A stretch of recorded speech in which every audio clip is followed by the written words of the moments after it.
empezar, cuáles eran los temas que podía sacar de ellos. Una de las primeras cosas que me llamó mucho la atención al examinar cada una de las series y los temas que llevaban implícitos era que en la mayoría de casos la identificación del tema médico en la ficción era muy clara. Por ejemplo, en Homeland, Carrie es bipolar, y eso se sabe desde el capítulo 1, ¿no? Pero había un caso en concreto, y además se repetía mucho, en el que el personaje mostraba características, pero en ningún momento se decía, se identificaba a qué pertenecía eso, ¿no? Es al mismo tiempo probablemente el capítulo del libro que tiene más ejemplos, que es el que ha escrito Ramón. Y estoy hablando del síndrome de Asperger y hablo del personaje de Sheldon Cooper, que en ningún momento de la serie se dice si el Cooper tiene Asperger, pero todos creo que podemos identificar comportamientos y rasgos de Sheldon que son parecidos a los que relacionamos con el síndrome de Asperger. Y no solo Sheldon, esta es la otra cosa que me llama mucho la atención. Sheldon es Sherlock, es Aníbal, es Saga de Brombroen, no sé si habéis visto Brombroen, sí, muchos sí, bien. Es el protagonista de Mr. Robot, es decir, está por todas partes el Asperger. Entonces mi pregunta, un poco para abrir fuego, para Ramón, es ¿qué crees que consecuencias tiene que no se identifique, pero sí se use? Porque en el caso de The Big Bang Theory, porque es el ejemplo que más tratas en el capítulo, las características del Asperger se utilizan para crear humor, para crear comedia. Sí, bueno, supongo que este era una de las razones precisamente de que no se especifique en la serie que Sheldon tiene Asperger. Precisamente porque se utiliza, o sea, es una comedia, se utiliza para producir humor sobre ella y probablemente los autores querían evitar que diera la impresión que se hacía mofa de una persona que tenía el trastorno.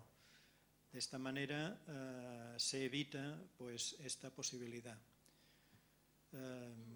Por otra parte, de todos modos, lo que se consigue es igualmente popularizar el trastorno en sí, porque inevitablemente pues, en la red, en los medios, en las redes sociales, todo el mundo identifica el personaje de Sheldon como el típico personaje con Asperger. ¿Ha puesto de moda Sheldon el Asperger, crees? Sí, evidentemente el gran aspecto positivo de The Big Bang Theory respecto a lo que es el Asperger es que ha popularizado un trastorno que hace apenas 8 o 10 años era prácticamente desconocido, no solo entre el gran público, sino incluso entre profesionales de la medicina, psicología, etcétera. Era prácticamente desconocido y en el gran público no digamos. Antes era prácticamente en las escuelas nadie identificaba a un niño o niña con Asperger y en este momento pues es una cosa que está Vox Populi. Incluso hemos pasado de un extremo al otro, o sea, hemos llegado al punto de que hoy día hay un niño un poco raro en la escuela y se empieza a decir, mira, debe tener Asperger. Y él contento porque es como Sheldon Cooper, entonces. Exactamente, o sea, otra ventaja que tiene la serie es que crea una empatía con el personaje y hace que estas personas que de otro modo podían ser vistas con una reserva o incluso con un rechazo porque eran raros, eran distintos a los demás, pues el público empieza a sentir una empatía hacia ellos y esto también es un aspecto muy positivo de la serie. Decíamos que el Asperger era la característica que encontrábamos en más series. Yo creo que la que menos, o la que es más difícil sacar del cliché, por lo que hemos podido ver en el libro, es el SIDA. Bonaventura ha hecho un capítulo excepcional, pero el otro día estaba investigando para el libro, descubrí que la primera vez que se había tratado el tema del SIDA en las series fue en A Cor Obert, y en el capítulo en cuestión, aparte de generar una alarma increíble en el hospital, o sea, la gente se vuelve loca, entran en un estado de paranoia, como si fuera el virus del ébola, ¿vale? Poco, se vuelven locos, pero aparte de eso, la trama estaba relacionada con relaciones sexuales de un hombre que tenía relaciones homosexuales con otro hombre. Entonces mi pregunta para Bonaventura es constante? Es decir, siempre que se trata este tema en ficción, ¿siempre es con personajes homosexuales? ¿Hay positivos? Es una excepción a esta norma. Sí. Si me permites, Sí. una licencia antes de contestar a tu pregunta, y de hecho yo creo que felicitando de nuevo a la Fundación Esteve por esta iniciativa, como tú has hecho, de tratar las series televisivas que hablan sobre medicina.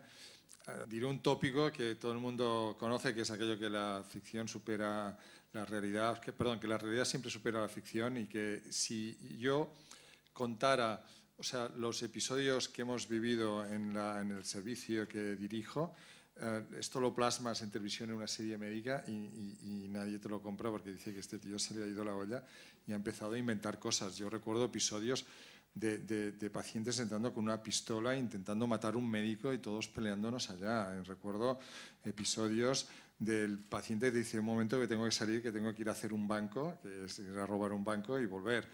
Episodios de una persona que te decía: no, yo es que creo que mi hermana está contagiada del SIDA. Y tú decías: bueno, ¿y esto cómo? Sí, porque le ha dado un beso al periquito y el periquito le ha salido un orzuelo.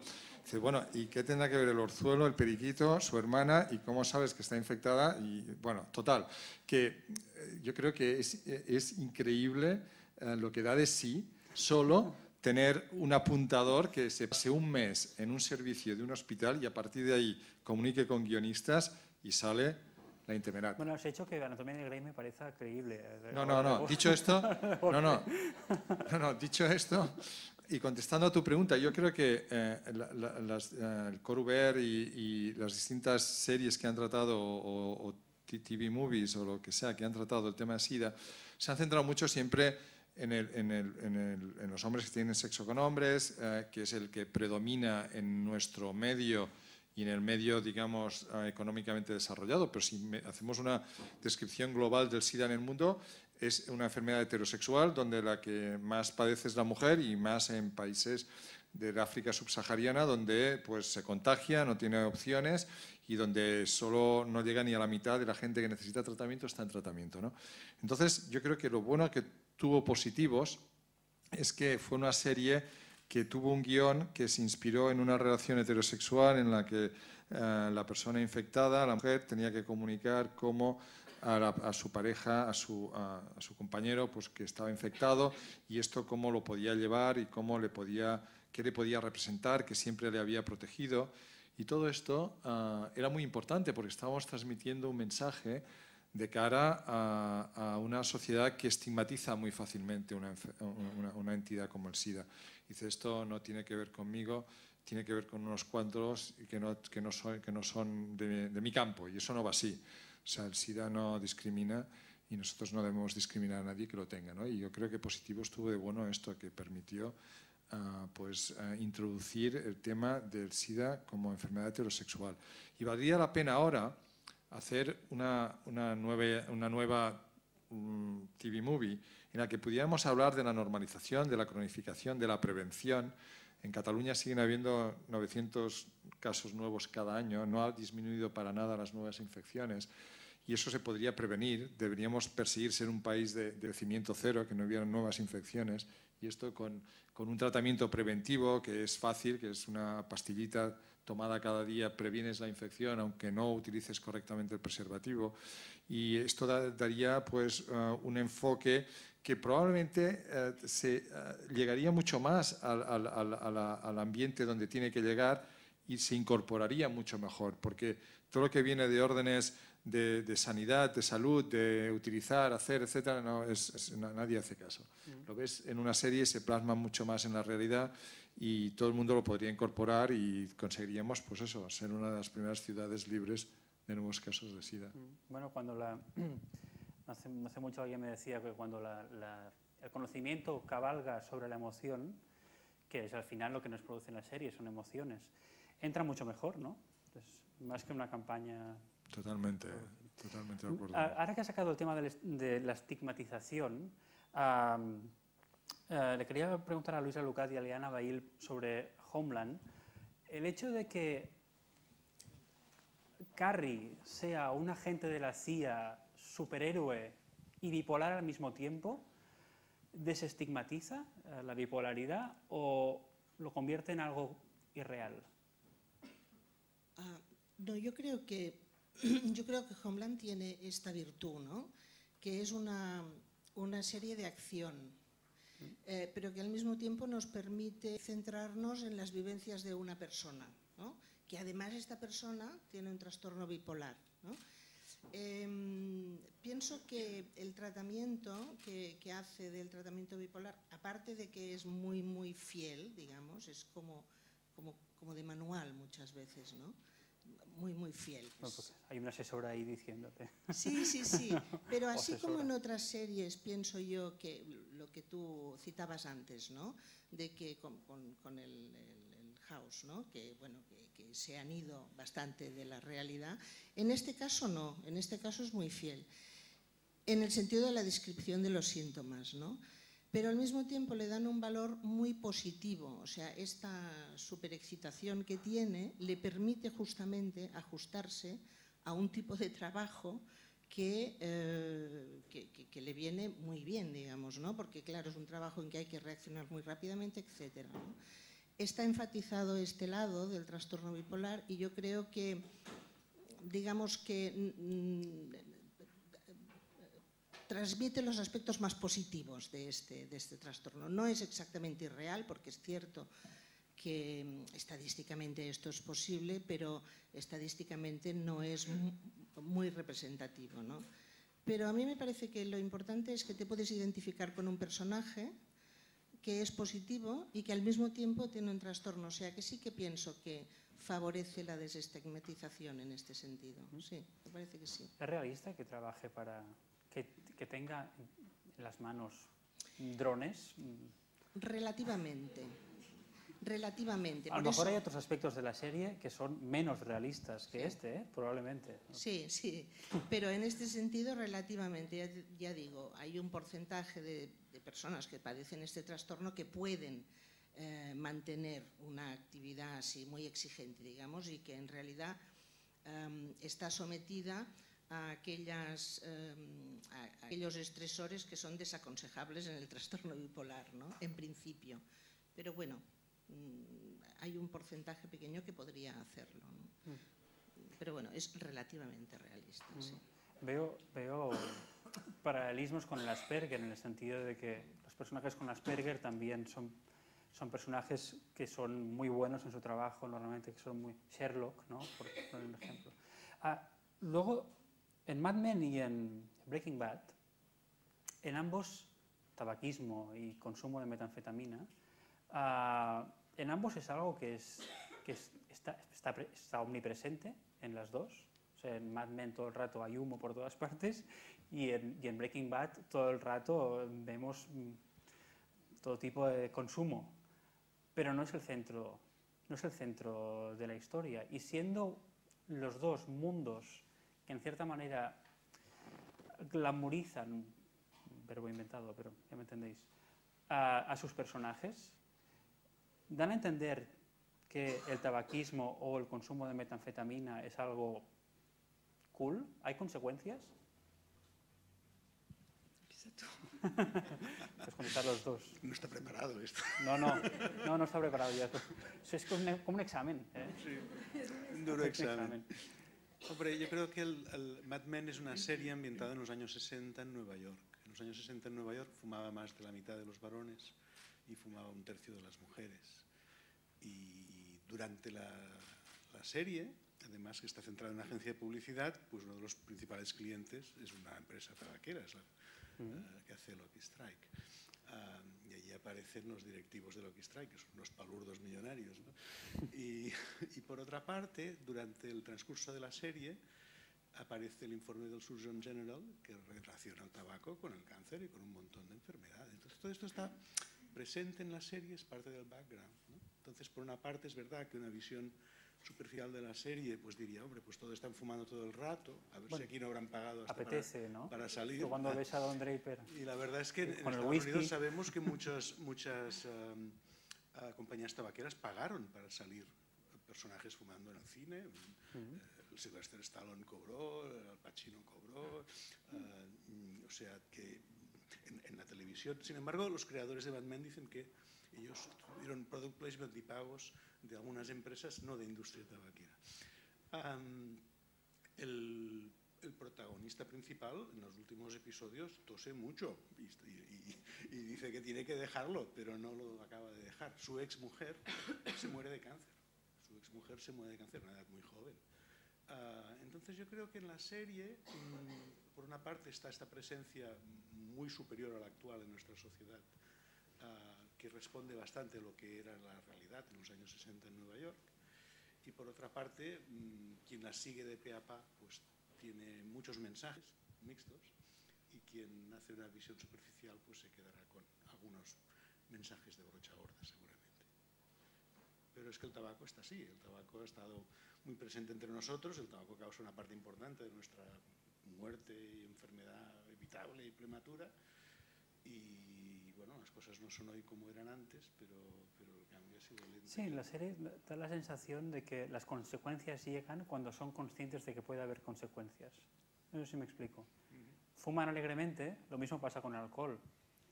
Beben alegremente y hay un momento en el que cuando se dice que, oigan, esto es peligroso, oye, pero si yo ya he empezado, y entonces luego, pam, llega la consecuencia al final, ¿no? Esto en Breaking Bad, porque en Breaking Bad también hay un personaje que acaba sufriendo las... Sí, en Breaking Bad, bueno, hay varios personajes que acaban sufriendo del consumo de metanfetamina.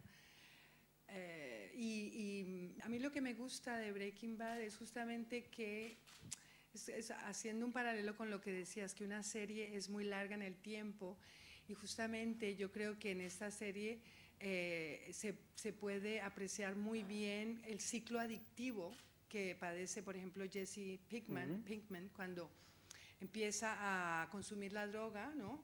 Y luego va perdiendo cada vez más y más y más el control de ese consumo y llega a, bueno, a cronificarse y destrozar su vida. O sea que es muy, muy real porque vemos cómo, ¿sabes? Tiene todo el ciclo, todo el espiral de adictivo, ¿no? De recaída, y después de haber consumido grandes cantidades puede entrar en depresión profunda. Entonces, en ese sentido la serie es muy bien, está muy bien, porque estamos acostumbrados a ver tal vez solamente las personas que mueren por sobredosis, ¿no? En un momento particular, o que consumen mucho en un momento particular, pero la serie muestra verdaderamente el proceso adictivo, y eso a mí me gustó esa parte, ¿no? ¿Fabricarla es tan fácil como se ve? No tengo ni idea. Preguntémosle a los estudiantes de química orgánica. Dicen que sí, dicen que, bueno, que sí es fácil, ¿no? Fabricarla bien no, porque lo de que sea azul y que sea azul sea pura, eso es un mito, ¿se lo han inventado? ¿Cómo va? Bueno, sí, ¿no? Parece que es como lo más irreal de la serie.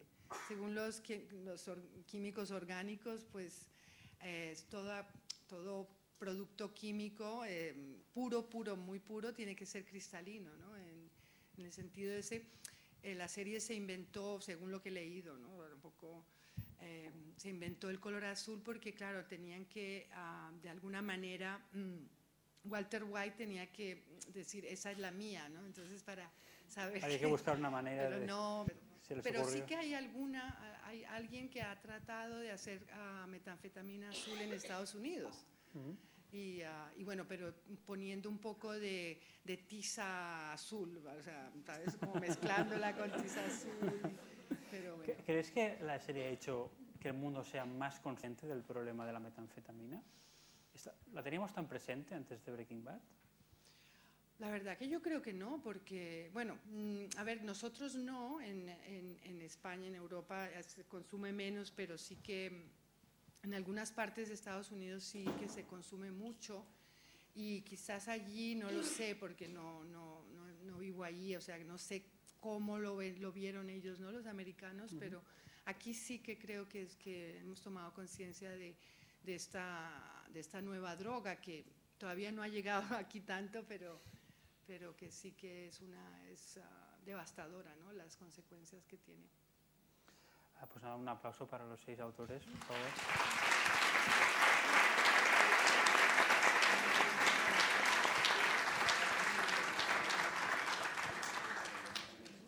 Voy a pedir un recambio, es que son muchos autores, entonces, y son solo 6 sillas, entonces hay que hacer turnos. Si pudieran subir María del Mar Vaquero, Pere Gascón, Josep María Comellas, Marta Torrents, Magí Ferrer i Josep Alada i Baños.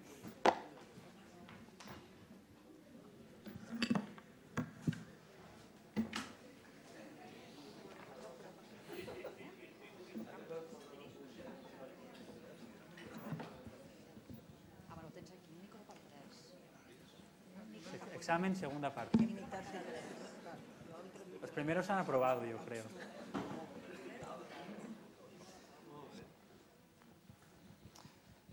A medida que avanzábamos con el libro, había otra cosa que íbamos viendo. El libro no va en realidad sobre dramas médicos, va sobre series, como habéis visto, series que abordan la medicina, ¿no? Pero en los últimos años, mucha gente se fija en House como el gran cambio que ha vivido la representación médica en la televisión, porque es un tipo de personaje, el antihéroe, ¿no? No es que los guionistas la hayan tomado con los médicos, sino que House forma parte de una corriente donde también está Tony Soprano, donde está Walter White, donde está Vic McKee, es decir, los antihéroes están en todas las profesiones que se reflejan en las series.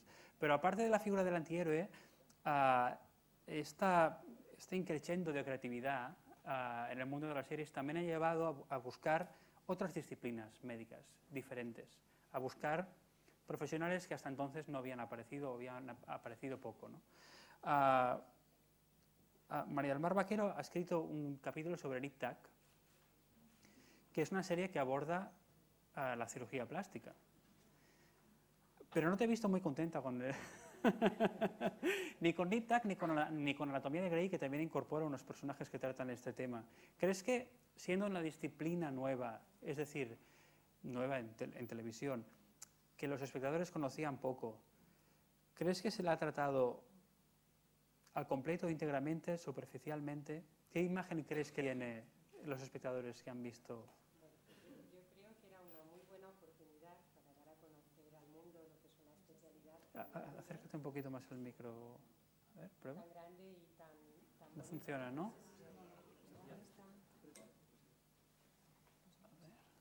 Hola, hola, hola. Ahora va, sí. Mira, profesor Viquetti. Bueno, decía que yo creo que era una gran oportunidad, como tú bien dices, para dar a conocer al mundo pues una especialidad antigua, porque ahí contamos, ¿no?, que es muy antigua, pero que sin embargo no se da bien a conocer. Parece que se trata solamente la mitad generalmente, y la mitad desde un punto de vista totalmente frívolo. La cirugía plástica tiene 2 partes, que es la estética y la reparadora. La estética no existiría sin la reparadora, porque empezamos haciendo reparadora para poder llegar luego a la finura de la estética.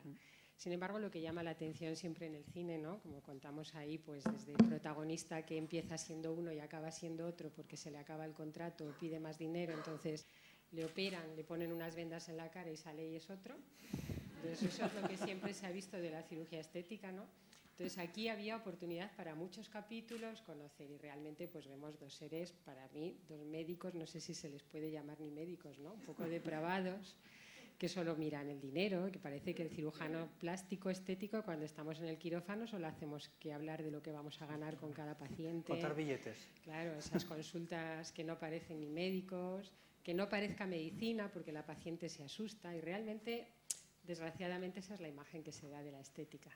Y en Anatomía de Grey, que no hay el doctor Sloan, ¿no? Es un personaje más, pero volvemos a caer en lo mismo. Ahí estamos en la oportunidad de ver un gran hospital donde se vería lo que el cirujano plástico puede hacer, que es, aparte de lo suyo propio, colaborar con muchas otras especialidades, porque donde hay un boquete que tapar se llama el cirujano plástico. Algo no cierra, allí va el cirujano plástico. Se evita meses de estancia con una cirugía, un colgajo, un injerto, un quemado, muchas cosas. Y sin embargo, volvemos a lo mismo. Es el guapo, el que liga con las enfermeras, el doctor caliente que le llaman, ¿no? O sea, es la imagen, ¿no? Entonces, frívolo, ¿no? El que va buscando que los residentes quieran ir a su especialidad cuando se están matando por entrar a ver en otros quirófanos, que eso es totalmente irreal, porque, por ejemplo, aquí en España, las plazas del MIR, si aquí hay estudiantes de medicina, sabrán que los primeros números, y este año ha vuelto a pasar, los primeros números que han cogido especialidad han sido cirugía plástica y dermatología. Luego quiere decir que es una especialidad cotizada, no solo por el dinero, porque los que han entrado este año saben que esto está muy en crisis, ¿no? O sea que era una oportunidad buena y, sin embargo, creo que realmente el que sean cirujanos estéticos ha sido una excusa para una serie más de personajes con vidas complicadas, muy llevadas al límite. Bueno. Y sobre los pacientes, ¿cómo dirías? Porque en MIPTAC especialmente Sí. están las dos partes, ¿no? Sí, sí. Los pacientes también están Sí, retratados. los pacientes están escogidos. Como ha dicho antes el doctor, realmente a veces la realidad supera la ficción. Pero uno tras otro, uno tras otro, uno tras otro, todos los días. A mí me dan un poquito de pena porque digo, estos pobres querrán que alguna vez les aparezca un paciente normal en su consulta. Bueno, a lo mejor no. A lo mejor ya les tampoco va. es la idea. No todo el paciente que va buscando una cirugía estética tiene un trauma. Tiene algo que le acompleja o que no le gusta o que le incomoda para su vida, actividad deportiva, una mujer con un pecho grande. O sea, no todo tiene que ser solamente la parte frívola. Es una parte de una necesidad más del ser humano y de restituir lo que, como decimos, lo que la naturaleza nos da y el tiempo nos va quitando. Y el 90% de los pacientes que acuden, 90, diría 99, que acuden a una consulta de cirugía estética, no son de ese tipo, es gente normal, que hace una vida normal. Estas series que pueden tener de bueno, pues ver que no solamente la cirugía estética es para los ricos y famosos, ¿no? Que es una cirugía que está al alcance de todo el mundo cuando se trata de pacientes con problemas normales. Lo que pasa es que ahí están elegidos, pues un poco como pasa también en House y en las otras series, los casos más extremos. Los trambóticos. Para nada es la realidad. ¿Has visto The Nick? Curiosidad. Es pregunta de examen. No la he visto, pero me han dado muchas ganas de verla con lo que he hay un capítulo sobre The Nick sí. en el libro que ha escrito Leire Losa, que no ha podido venir, pero te la recomiendo porque creo que precisamente ataca el tema de la cirugía reparadora. También queríamos abordar series muy conocidas aquí, como Pulseras Vermellas, que aborda un tema difícil. Pero mi pregunta para Pere Gascón es, ¿lo aborda? ¿Cuál es el tema difícil? El cáncer en el adolescente, ¿no? Bueno, el cáncer a secas. Sí. Porque en Breaking Bad, por ejemplo, que también hay cáncer, ese punto de partida forma parte de una denuncia sobre el sistema sanitario norteamericano, pero luego aparece muy puntualmente en la serie y ya está, ¿no? Sí. Son 28 capítulos, te recuerdo más de una vez. Realmente son dos adolescentes, uno, Yao, que es el que tiene un cáncer de hueso y tiene una pierna amputada. Y empieza la serie que le viene su compañero de habitación que le van a cortarla. Por lo tanto, de hecho son dos personajes con el cáncer. Y entonces está muy bien llevado.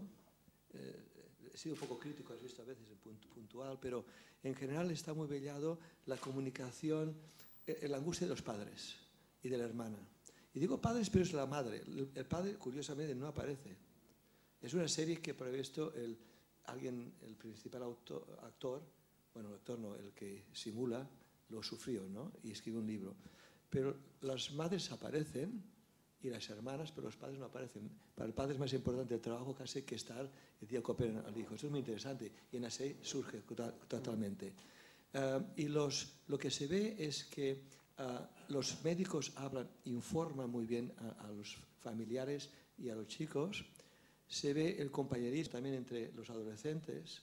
Entonces es una serie que no solamente es el cáncer, sino Perdón, sí, los hospitales tienen su vida propia. Es también otra de las cosas que sacas uno va a un hospital y parece una cosa totalmente neutra, no pasa nada, que entra por allí, que entra por allá. Pero el que está en el hospital ve muchas cosas. Hay muchas vidas y muchos episodios, incluso de noche, ¿entiendes? ¿No? Por lo tanto, la serie está muy bien tocada desde el punto de vista oncológico. Hay momentos muy importantes, por ejemplo, al final del capítulo, Leo es una persona que tiene el cáncer de hueso, ha recaído 2 veces y los médicos se unen a él, se juntan en conversación y dicen, tenemos que darte otra vez quimioterapia. Entonces él dice, me niego. ¿No? Es un momento muy importante. Los médicos dicen, no te puedes negar. Cuando él lo comunica a los amigos, uno le dice, oye, te ha dicho que tienes una posibilidad en 1000. Esto es más que la primitiva, ¿no? Que la lotería, ¿no? Vete para la quimioterapia. Y dice, no. Y dice una cosa muy bonita, dice, prefiero morir en libertad que morir en el hospital. ¿Entiendes, no? Y los médicos se miran uno al otro y dicen, tienes razón, a veces nosotros tenemos que ser humildes y aceptar la realidad. Tiene razón él, mejor morir en libertad, lo que me quede, que en un hospital. Y hay escenas muy bonitas de comunicación médico con los adolescentes, cuando los adolescentes se enfadan por ser tratados como adolescentes. Y otro ejemplo dice, pienso que tienes unos bultitos en el pulmón. Dice, ¿bultitos? ¿Querrás decir cáncer? Dice, bueno, el médico dice, bueno, sí, tiene cáncer. Y dice, estoy harto de que me engañáis, los médicos siempre engañáis, decid la verdad, ¿no? Entonces, hay momentos muy interesantes y para no absorber más el tiempo, es una serie que respira ternura, respira solidaridad, todos con uno y uno con todos, como los mosqueteros, y realmente a mí me enganchó. Y yo pensaba que eran 3 o 4 capítulos, me tragué las 28 horas 28. Y entiendo que gustase, ¿no? Y me he hecho casi, no llevo las pulseras vermellas, pero casi. Por lo tanto, está bien tratada, muy humana y respira valores para los adolescentes. Y en mi final del capítulo pongo que series como estas deberían aparecer más en la televisión. Déjame hacerte una pregunta más, porque hemos hablado un poco, tú mencionabas ahora el tema del hospital, ¿no? A veces se habla de los hospitales que vemos en las series y se dice que tanto el hospital como la manera de funcionar de los doctores generan unas expectativas que a menudo son demasiado altas. Luego hablaremos más del tema expectativas, ¿eh? En el sentido de que tienes hospitales como Corubert, cuya tecnología es limitada, pero luego tienes hospitales como urgencias, que aquello es high-tech, ¿no? Es una cosa espectacular. ¿No? ¿No estás de acuerdo?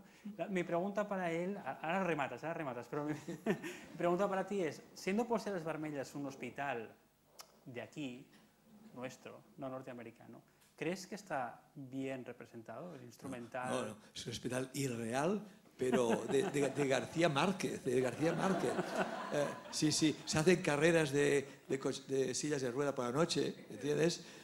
Ponen a un adolescente de compañero, una compañera, hostia, es cojonudo esto, ¿no? Totalmente irreal. Por tanto, lo que tú decías, la ficción, es que sin ficción no habría serie. Entonces yo lo entiendo, pero por eso es divertida la serie. Pero se mezcla una cosa con otra, la asamblea, el resultado es muy positivo para mí. Tú mismo, Josep María. Desde el punto de vista... Con micro, si no...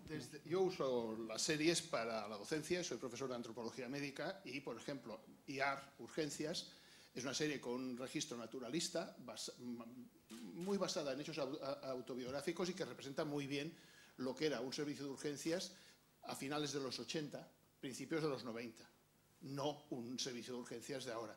Bodies, que es una serie británica de la BBC espléndida, para mí probablemente es la mejor de todas las que se han producido, es un hospital del National Health Service que también está tratado con un naturalismo prácticamente etnográfico. Sí, pero hay estos dos grupos, ¿no? Está el hospital de Bodies o de Nurse Jackie, por decir dos. Nurse Jackie es mucho más estilizado porque es estudio.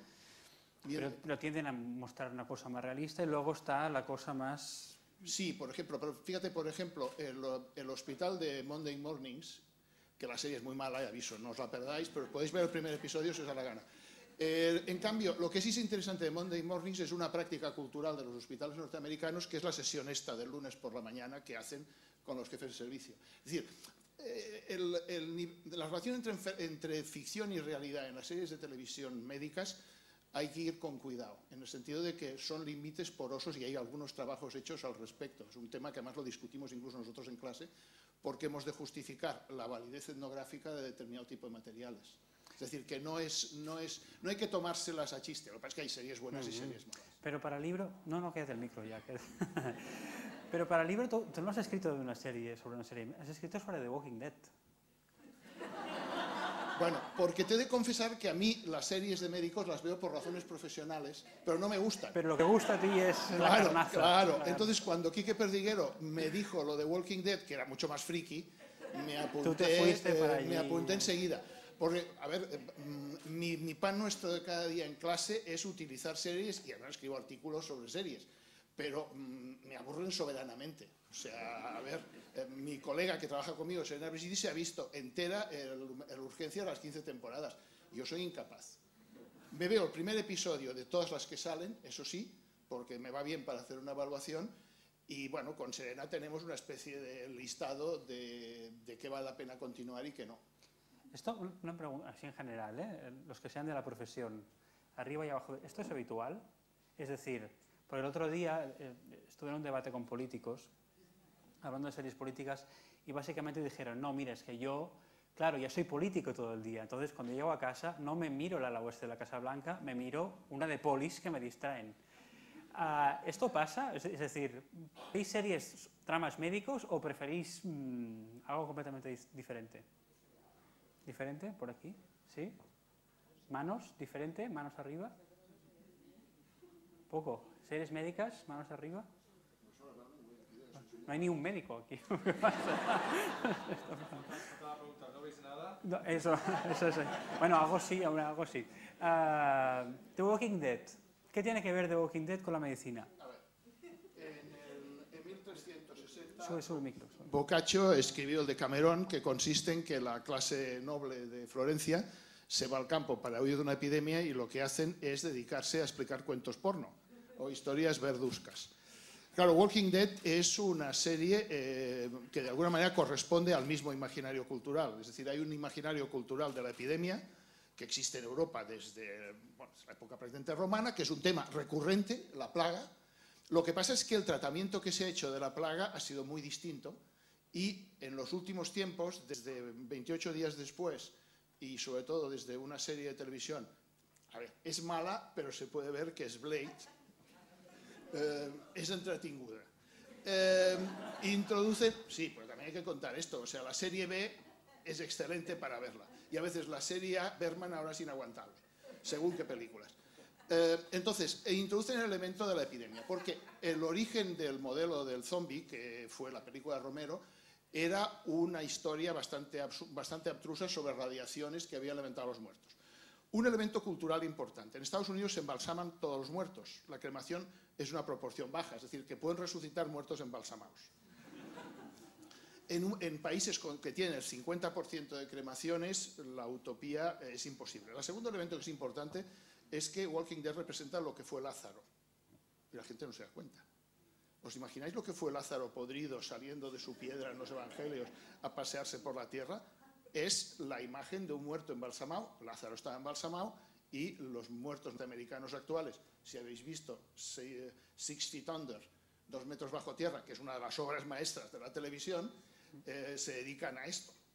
Entonces, por lo tanto, hay un imaginario de la epidemia. Y Walking Dead lo que utiliza el imaginario de la epidemia básicamente para explicar, no hablar de epidemias, sino para hablar de supervivencia. Y a mí lo que me interesa de Walking Dead es la percepción dentro de la cultura folk americana de cómo se sobrevive. Y eso es interesante. Yo soy antropólogo y bueno, me interesa este tipo de cosas. Es interesante porque así como en la historia de Boccaccio son todos unos cínicos bastante buen vividores que en el fondo les importa tanto morirse o no, la supervivencia de Walking Dead es una epidemia psíquica en donde aparecen paranoias, locuras duales, o sea, folie deux. Bueno, unos cuantos se convierten, entre ellos el protagonista, en serial killers, bueno, diría que casi que superan a Norman Bates en muchos sentidos, y por lo tanto en un tipo de personal que realmente es inquietante. Claro, todo esto convierte a la serie en drogadura.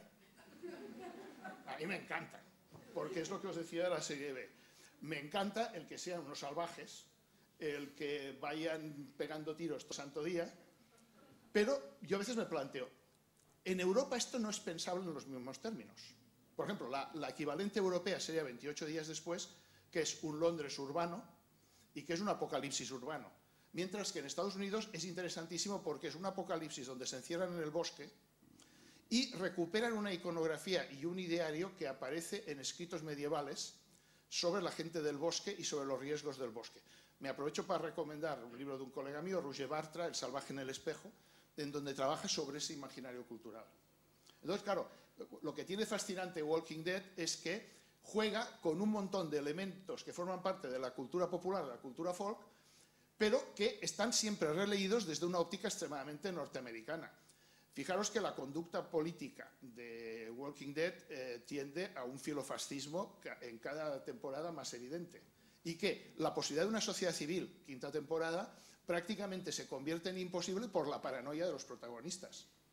Entonces, claro, esto es fascinante, porque en el fondo los guionistas lo que están proyectando es vivencias de su sociedad, que desde el punto de vista europeo nos las miramos con cierta distancia, pero que claro, para los americanos... Veo que el hecho de que sea un bucle no te molesta nada. ¿El qué? El hecho de que la serie vaya girando en un bucle temporada a temporada no te molesta nada. No, yo no he visto la sexta todavía, la tengo pendiente, pero yo ya soy era un bastante bucle antes. Bueno, vamos a hablar de otra serie que es un bucle. Estamos un poco justos de tiempo. Con esta consideréis seguro conmigo que es un bucle, que es CSI. CSI es el gran bucle, porque cada episodio es igual que el anterior, con ligeras variaciones. ¿Creéis que la gente cuando ve CSI y ve esos personajes piensa en médicos? Hombre, es difícil, ¿eh? No, ¿O piensa en medicina? Bueno, ¿O piensa en policías? Bueno, yo creo que tiene que pensar en policías porque en el fondo son forenses muy sofisticados en que son capaces de ir a revólver o pistola y ir a reconocer el cadáver, y después van a unas tecnologías muy sofisticadas, ¿no? Y que hacen los interrogatorios también y al final descubren quién es el asesino. Entonces sí que es verdad que es más policíaca, pero sí que es verdad que también que la investigación de lo que serían las muestras de los cadáveres y tal, hay aspectos de algunas enfermedades y aspectos interesantes para lo que sería un poco la medicina, ¿no? Porque hay algunos casos curiosos. O sea, hay una multifunción del personaje, digamos, que hacen de todo, que no es real, entiendo, pero luego la representación de algunas cosas son fidedignas.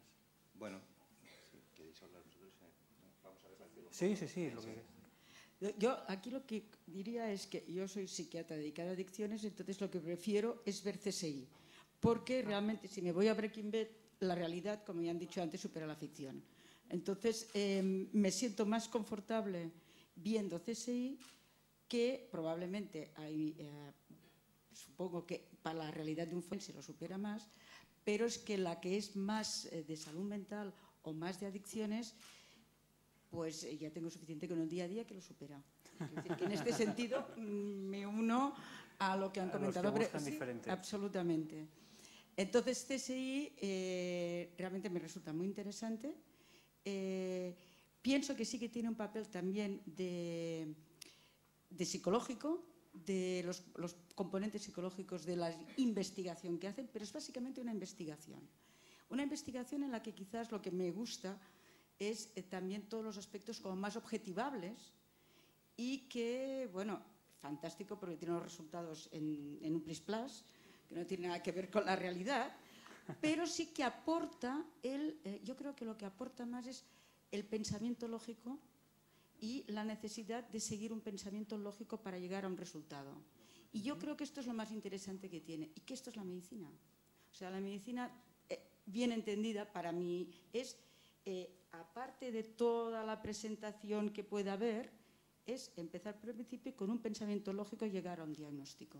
Y yo creo que esto en el CSI, para mí esto, con toda la tecnología y todo lo que pueda ser, me parece que es como muy relevante de que lo que es en este momento. Y luego otra cosa que me gusta mucho es cómo aporta desde diferentes áreas muy multidisciplinar, que también es la realidad actual de la medicina. Que la realidad actual de la medicina, para llegar a un diagnóstico, llámele diagnóstico asesinato o llámele diagnóstico médico, necesitas la acción multifactorial, o sea, una acción muy coordinada de diferentes profesionales, ¿eh? Todos ellos en el mismo camino y bien dirigidos por un director de orquesta, pero aportando cada cual su conocimiento muy específico. Y yo creo que esta es la medicina actual. Y hacia aquí, o sea que ya hemos saltado, y en este sentido pienso que es una medicina que aporta mucho para la medicina actual y más para el futuro todavía. Esto es lo del funcionamiento en equipo y el pensamiento lógico, es algo que también pasa en House. Porque House está organizada como una serie de detectives. Es Sherlock Holmes con bata, ¿no? Bueno, salvando unas distancias, Wilson, Watson, bla, bla. Pero, pero en House también es una buena representación en ese sentido, en el trabajo de equipo. Esas escenas en las que vimos a House con sus súbditos, a los que maltrata y les dice, dadme teorías. ¿Eso es correcto? Bueno, House es un ejemplo que también emparenta con CSI en la dirección que explicaba Marta. Para mí House, y tú lo has dicho ahora, es un ejemplo de la vinculación que existe entre el método de análisis detectivesco, por llamarlo así, la medicina, que tiene muchas cosas en común. Y hay escritos en esa dirección de que el pensamiento, digamos, de diagnóstico clínico nace en el siglo XIX, al mismo tiempo que nace la novela policíaca. Y en una y otra tienen elementos comunes importantes. En House, que además, como dice muy bien la creadora o la consejera de la serie, lo explica muy bien en el libro, yo creo que vale la pena leerlo para entender cómo se genera una serie, en este caso una como House, con un personaje bastante odioso, pero no creo que el personaje de Sherlock Holmes fuera muy amable tampoco, ¿no?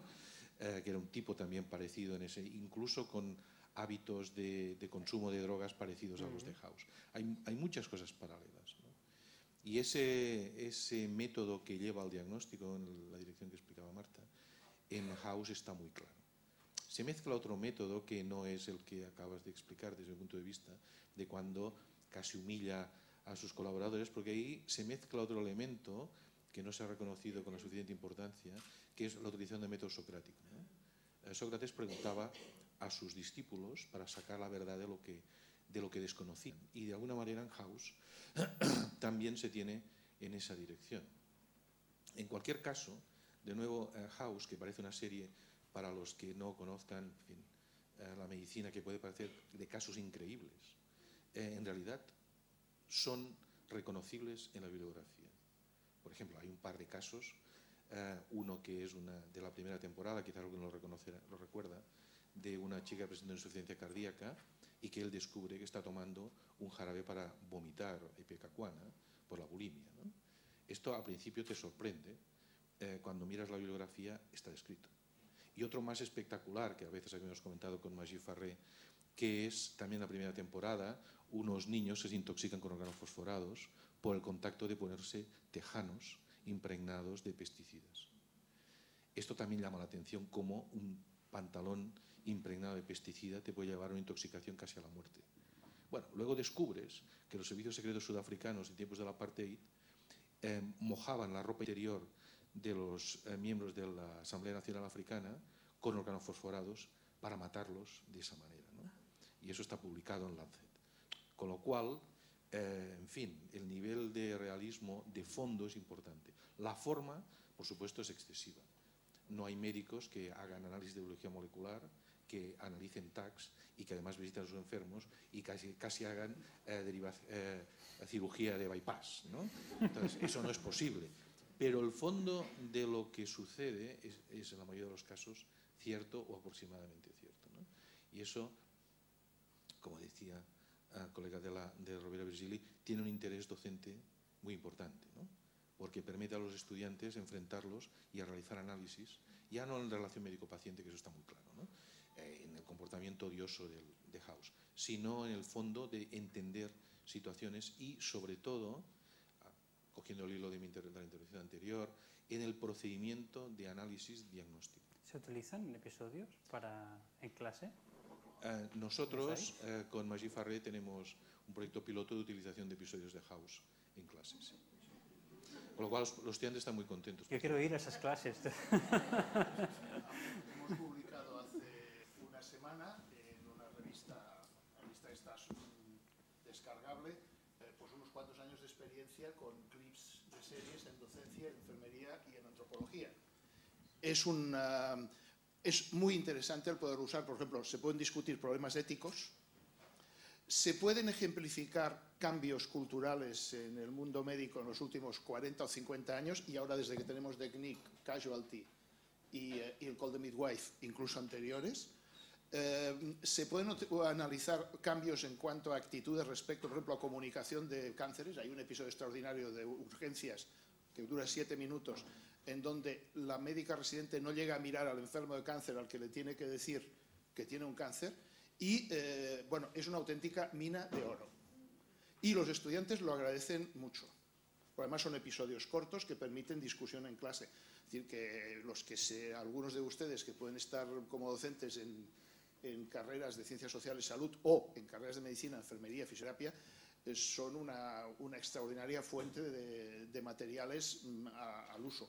Bueno, ya hemos empezado diciendo que el libro no era un decálogo de errores y hemos acabado con una defensa a muerte de las series como material divulgativo. Bueno, pues el objetivo de este libro precisamente es el de divulgar, el de que a través de las series lleguemos a estos conocimientos que tienen estos expertos.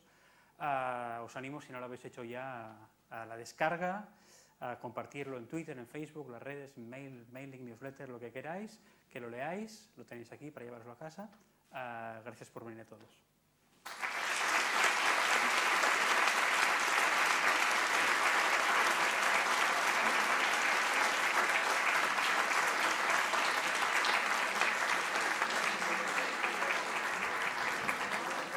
Gracias.